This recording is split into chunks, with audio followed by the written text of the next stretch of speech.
Now let's do a DAX. So what is DAX? DAX is nothing but data analysis expression. Just like your formula function in Excel, you have DAX function in Power BI too. So in this one, the activity we want us to do is to calculate profit margin using the formula sum of financial profit divided by sum of sale. So let's go to your Power BI. You have your data is in here. In Power BI, what you have to do, you have to create a new measure. The measure is profit margin. So look for the new measure on top of that ribbon. You see the new measure, click new measure.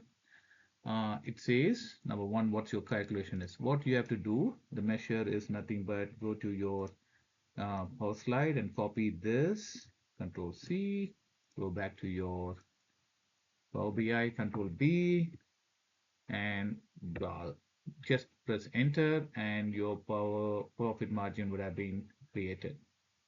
So if you look at profit margin in the report, you will see your profit margin of this finance is 0.14, and you can change your visualization if you want, but we'll go through visualization in the next one.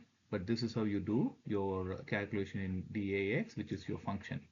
If you want to go back and check, go to your Excel sheet of finance, look for the sum of sale and the sum of profit, and you go to the bottom, you had the sum of sale and the sum of profit, sorry, and then with the calculation of what is the profit divided by sales, you get 0.14. So you have the same value.